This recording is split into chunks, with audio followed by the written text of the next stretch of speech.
that many political analysts highlight that Trump needed a victory last night, but which is the influence of the debates in relation to the final outcome of an election? It's important, or maybe it's only a sensation in relation to the political weather? Well, the debates can make a difference if they're, a noticeable number of undecided voters out there, so to speak. And also, if anything dramatic happens within the debate, a candidate makes an outrageous statement or shows signs of lack of competence or anything like that. In the first debate, well, Trump got hurt because, well, first of all, he didn't help himself in the debate, and secondly, he hurt himself because of the way he behaved during the debate, and the debate itself sort of disintegrated as a debate because of the interrupting that that went on. In terms of last night's debate,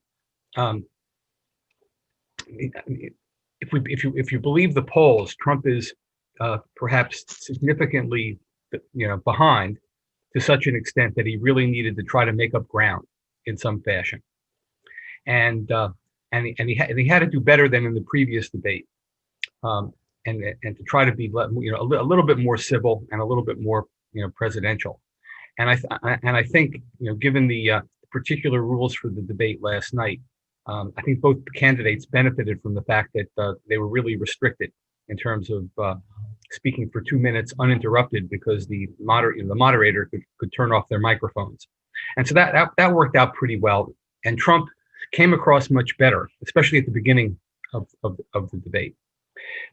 In terms of the outcome, I mean, Trump didn't really dramatically help himself on the issue of the COVID virus, which has been mishandled, and his rationalizations and his explanations just didn't go very far against the fact that the United States was hit very severely, and there were things he could have done to mitigate it, and especially things he knew early on about this. The one thing that happened that we could look out for is Biden did well, but Biden said a few things that, for example, the one thing that has some resonance after the debate, he made some comments about the end of the oil industry in the United States, and that's something that's going to pick up. There were Trump's accusations about corruption involving him and Hunter Biden, that whole scandal involving the company in the Ukraine. So he raised further questions about those things that could affect certain voters. The comment about the oil industry is interesting, because that could have consequences in particular key states, and then also Biden with regard to fracking. Him being accused of opposing fracking, and then him saying that he wasn't opposed to it, and he made a comment about it with regard to fracking on federal lands, and that could come back to haunt him in some way further if continued criticism comes up about that in particular key states. So you're looking for kind of new developments like that could benefit one candidate more than the other. But in this particular race, this has been going on for such a long time. The sides have completely solidified and strengthened their position, so to speak, to the extent that there are really not that many undecided voters out there. And the only thing that may be in doubt is the extent to which each party is able to get out its base of support. It's not so much people changing their minds, but people being affected in a way that affects whether or not they vote. And so it's the effects on turnout that matter, that could matter the most. Do you imagine that the mention to oil industry can have an special effect maybe in the states that are related to the fracking industry? For example, Pennsylvania in particular. In a close election, it doesn't have to have a big effect to make a difference, and particularly in parts of the states that are really dependent on the benefits they've gotten from fracking and fossil fuels. And then the other opportunity or open question about Trump's possible increases in support. He's counting on the extent to which there have been an increasing number of newly registered Republican voters who are whites without college degrees to make up for votes he may be losing as a result of criticism of his performance, and also the fact that Democrats may do a better job of mobilizing their base. So that's one thing to watch. The other thing to watch is to what extent Trump can increase his support even marginally among African Americans and Latinos, which could make a difference in states like Florida, Wisconsin, Michigan, and Pennsylvania. And keep in mind here, in the 2016 election, he lost Michigan, Wisconsin, and Pennsylvania by less than 90,000 votes. So we're talking about small vote margins here that can be affected by turnout of the base, and also the ability of candidates to kind of sway the hearts in and relation minds to these particular states that maybe are close, like Pennsylvania, Florida, North Carolina, Wisconsin, and maybe Arizona. Are you seeing some last time movement at the level of the electorate? Well, I mean, if we believe the polls, Biden has solidified his support in Pennsylvania, Wisconsin, and Michigan, which is significant because if he wins those three states, which Hillary Clinton lost in 2016, he'll win the electoral vote. But he needs all three, and the big change that's occurred is that he has possibilities of winning. I think more states than Hillary had. Hillary had possibilities of winning other states, but she didn't. He has possibilities of winning those same states and a few others.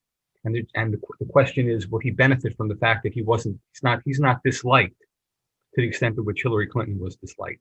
And so he's got the opportunities in Michigan, Wisconsin, and Pennsylvania, but also we're talking about states like Arizona, which is we knew, North Carolina, which Obama did win, and then the other states that have been talked about are Georgia and Texas, which would be a major coup for the Democrats if they could win those states, even if just for this this current election. Then of course there are other states like Iowa. There are other states like Iowa and Ohio as well that he's competitive in.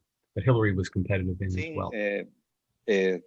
This morning, some Gallup polls that say that economic confidence is low in relation to, for example, to Obama, similar to the second time of Obama, but it seems that it's not the economy stupid, as James Carville said maybe 20 years ago. The economy was supposed to be the crown jewel for Donald Trump to enable him to, easily win re-election, and that's obviously changed with the virus in terms of its effect on the economy. Although people, do think they were better off, 4 years ago, and especially Trump's base thinks they're much better off than they are now, just by virtue of electing Trump, and they may well have benefited. And prior to the pandemic, obviously people were doing better. But at this juncture, it's much less the economy stupid, so to speak, than the consequences of the mishandling of the COVID-19 crisis. This is something that is clearly hurting Trump in a very substantial way, and he really hasn't helped himself. A normal president, so to speak, would have treated this crisis as something to lead him or her to rise to the occasion as a national leader dealing with a major, basically domestic crisis. Basically staking out a position that the president had to become in effect, a wartime leader to deal with this major crisis that required his leadership and pulling the country together to work in the same direction, to treat the issue as an issue of national consensus about the crisis, not an issue that could wind up further dividing the public along partisan lines. And he's turned a sort of a rally around the flag kind of consensus issue into an issue that's more divisive than other issues that divide the parties. And that really, completely bewilders me. This could have been used to his political advantage, or certainly not to a disadvantage, in ways that it obviously hasn't, and has really hurt him. A lot of Trump support. There are Trump supporters from 2016 who will not vote for him in 2020 because of. It seems that the result maybe alias acta es, as the Caesar said, 2,000 years ago, no? That maybe the Biden will win the election. It seems that that thing, no? Well, it